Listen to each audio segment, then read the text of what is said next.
భద్రాద్రి కొత్తగూడెం జిల్లా Palvancha town police station SI Ramu 20,000 రూపాయల లంచం తీసుకుంటుండగా ఏసీబీ అధికారులు పట్టుకున్నారు.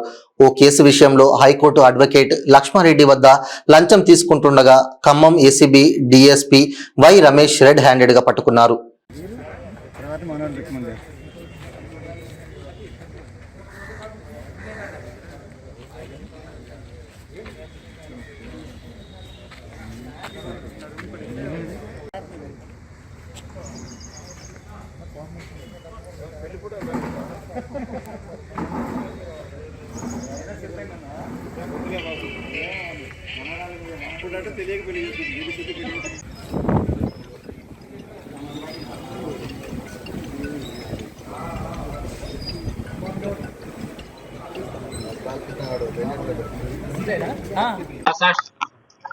నా పేరు లక్ష్మారెడ్డి, హైకోర్టులో అడ్వకేట్గా ప్రాక్టీస్ చేస్తాను.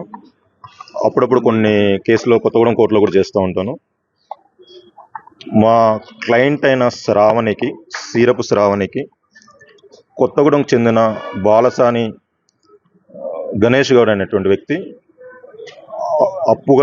తన దగ్గర అప్పుగా తీసుకున్నాడు కొంత అమౌంట్. ఆ అమౌంట్ ఇవ్వకుండానే అతను చనిపోయాడు. వాళ్ళ లీగల్ హెయిరర్స్ అయిన వాళ్ళ భార్య మీద, అనురాధ, వాళ్ళ ఇద్దరు కశ్యప్ గౌడ్, నిశాంత్ గౌడ్ అనే ముగ్గురి మీద Kothagudem principal senior civil judge కోర్టులో మనీ రికవర్ సూట్ వేసి వాళ్ళ ప్రాపర్టీ ఏదైతే ఉందో ఆ ప్రాపర్టీ మీద అటాచ్మెంట్ ఆర్డర్ తీసుకున్నాం. అటాచ్మెంట్ అయిన ఆ ప్రాపర్టీని ఒక 15 రోజుల తర్వాత చావా శ్రీనివాసరావు అనేటువంటి వ్యక్తి వచ్చి వీళ్ళతోటి ఈ ప్రాపర్టీ నేను కొనుక్కుంటున్నాను, ఈ ప్రాపర్టీకి సంబంధించినటువంటి అమౌంట్ నేనే పే చేస్తాను, కావాలంటే మీరు వాళ్ళతో కూడా మాట్లాడినని వాళ్ళతో కూడా మాట్లాడిస్తాడు. ఎవరైతే మనకి డెబిటర్స్ ఉన్నారో వాళ్ళతో కూడా మాట్లాడిస్తాడు. ఇతను ఇస్తాడు అనే నమ్మకంతో మేము కోర్టులో ఫర్దర్ ప్రొసీజరింగ్ కోసం వెళ్ళము. కొంత పీరియడ్ తర్వాత అతను ఆ డబ్బులు చెల్లించకుండానే ఆ ప్రాపర్టీని వాళ్ళ కొడుకైన రుషిల్ చౌదరి పేరు మీద రిజిస్ట్రేషన్ చేయించుకుంటాడు. ఆ విషయం మాకు చాలా 2 నెలల తర్వాత 3 నెలల తర్వాత తెలిసి ఈసీ చెక్ చేసుకుంటే ఆల్రెడీ అతను వాళ్ళ అబ్బాయి పేరు మీద రిజిస్టర్ చేసినట్టుగా, దాన్ని కరూర్ వైశ్య బ్యాంకులో తనఖా పెట్టి వాళ్ళ బ్యాంకర్స్ని కూడా మోసం చేసి 51 లక్షల లోన్ తీసుకున్నట్టుగా తెలిసింది ఈసీ ద్వారా. పూర్తి డీటెయిల్స్ తీసుకొని అతను చావా శ్రీనివాసరావు దగ్గరికి పెద్ద మనుషుల సమక్షంలో శ్రావణి వెళ్తే అతను ఏం చెప్తాడంటే, నేను రావాక దగ్గర నాకు ఇంకెవరో సిపిఐ లీడర్స్ పేర్లు చెప్పేసి పొలిటికల్ ఇన్ఫ్లుయెన్స్ ఉంది, నువ్వు ఇంకోసారి మా ఇంటికి వచ్చినా డబ్బుల కోసం నాకు ఫోన్ చేసినా చంపేస్తాను అమ్మాయిని బెదిరిస్తాడు. నాకు ఎవరైతే అమ్మారో వాళ్ళనే కనుక్కోండి అని చెప్తాడు. వాళ్ళని అడిగితే వాళ్ళు కూడా బెదిరిస్తారు, మీకు చేతనైంది చేసుకోండి అని చెప్పేసి. ఈ విషయంలో పాల్వంచ పట్టణ పోలీస్ స్టేషన్లో 19/5 కంప్లైంట్ చేశాము. కంప్లైంట్ చేస్తే ఎస్ఐ రాము ఫిర్యాదు తీసుకొని ఎలాంటి చర్య తీసుకోలేదు. దాని మీద ఎస్పీ గారికి కూడా రిజిస్టర్ పోస్ట్లో కంప్లైంట్ పంపించాము. అక్కడ నుంచి కూడా ఎట్లాంటి ఇంటిమేషన్ రాలేదు. అప్పుడు కొత్తగూడెం థర్డ్ ఏడీఎం కోర్టులో ప్రైవేట్ కంప్లైంట్ ఫైల్ చేసి ఈ అక్యూజ్డ్ అందరి మీద ఎఫ్ఐఆర్ చేయమని ఆర్డర్స్ తీసుకున్నాను. ఆ ఆర్డర్స్ బాణాల రాము గారికి ముట్టిన తర్వాత ఒక 4-5 రోజుల తర్వాత 10 రోజుల తర్వాత ఎఫ్ఐఆర్ చేస్తాడు. ఎఫ్ఐఆర్ చేసి నాకు 2వ రోజు 3వ రోజు ఫోన్ చేసి, రెడ్డి గారు మీకు ఆ కేసులో ఎఫ్ఐఆర్ చేశాను, వచ్చి కలవండి అని చెప్పాడు. వచ్చి కలిస్తే అది ఎఫ్ఐఆర్ చేశామండి, దాంట్లో చావా శ్రీనివాసరావు బాగా ఇన్ఫ్లుయెన్స్డ్ పర్సన్, డిఎస్పీ గారితో చెప్పించాడు, మా డిఎస్పీతో చెప్పించాడు, కొత్తగూడెం డిఎస్పీతో చెప్పించాడు, ఎస్పీ గారితో చెప్పించాడు, మేమేం చేయలేకపోతున్నాం, అందుకే పాత కంప్లైంట్ క్లోజ్ చేశాము, ఈసారి మీరు కొంచెం మాకు ఏదైనా కోఆపరేట్ చేయండి. ఏం చేయాలి సార్ అంటే డబ్బులు ఇవ్వండి అన్నాడు. ఎంత చెప్పండి అన్నా. మీరు ఇవ్వండి అంటే మీరు చెప్పండి సార్ అంటే, మీరు ఇవ్వండి నేను చేస్తాను, ముందు ఒక 20,000 ఇవ్వండి, తర్వాత ఫర్దర్గా మిగతా అమౌంట్ ఇద్దరు కానీ అంటే ఓకే సార్ అని చెప్పేసి ఏసీబీ డీజీ గారికి ఇటు విషయం ఫిర్యాదు చేయడం జరిగింది.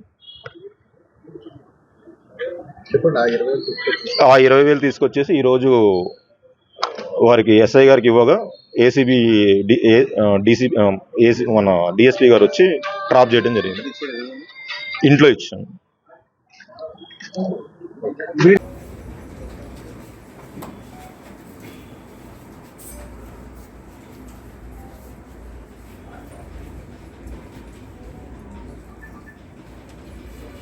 ACB DSP Khammam and Bhadradri Kothagudem చూస్తున్నారు. ఈరోజు పాల్వంచ టౌన్ ఎస్ఐ శ్రీ బాణాల రాము 20,000 బ్రైబ్ అమౌంట్ తీసుకుంటాగా రెడ్ హ్యాండెడ్గా పట్టుకున్నాడు ఏసీబీ టీము. దీనికి గతం ఏం జరిగిందంటే సీరపు శ్రావణి అని ఒక పాల్వంచ మహిళ తన్ని కొంతమంది వ్యక్తులు బెదిరించారని చెప్పేసి పాల్వంచ పోలీస్ స్టేషన్లో కంప్లైంట్ ఇస్తుంది. ఈ కంప్లైంట్ కూడా కోర్టు రిపోర్ట్గా వచ్చింది. ఈ కేసుని వాళ్ళు క్రైమ్ నెంబర్ 286/24గా కేసు నమోదు చేశారు.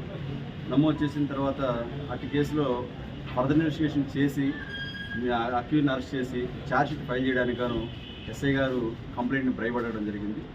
అట్లా అది ఇవ్వడం లంచం ఇవ్వడం లేని వాళ్ళు వచ్చేసి ఏసీబీని ఆశ్రయించారు. ఏసీబీ ఆశ్రయించిన తర్వాత ఏసీబీ రంగంలో దిగిన తర్వాత అన్నీ మేము మా ఫార్మాలిటీస్ ప్రకారం వాళ్ళు మాట్లాడిన మాటలు అన్నీ మేము ఇన్వెస్టిగేషన్ కంప్లీట్ చేయడం జరిగింది. ఈరోజు అతను ఇంటికి ఇచ్చి అమౌంట్ ఇవ్వమనంగా ఎవరైతే ఆ సీరపు శ్రావణి తరఫున అడ్వకేట్గా ఎవరైతే ఒకరితో తీసుకున్నటువంటి అడ్వకేట్ శ్రీ రమేష్ గారు లక్ష్మారెడ్డి గారు ఈరోజు అమౌంట్ ఇస్తుండగా రెడీ హ్యాండ్గా ఏసీబీ వచ్చి పెడుతుంది. 20,000 రూపీస్ అతను తీసుకున్నారు. లెఫ్ట్ హ్యాండ్ ద్వారా తీసుకున్నారు. ఆ లెఫ్ట్ హ్యాండ్ని అతన్ని మనం కలర్ టెస్ట్ చేయగా పింక్ కలర్ వచ్చింది. ఇది సైంటిఫిక్గా చాలా పక్కబందీగా ఎవిడెన్స్ ఉంటుంది. తర్వాత అమౌంట్ టాలీడ్ అమౌంట్ కూడా మాకు మ్యాచ్ అయింది. ఇదంతా మేము మీడియేటర్ సమక్షంలో చేయడం జరిగింది.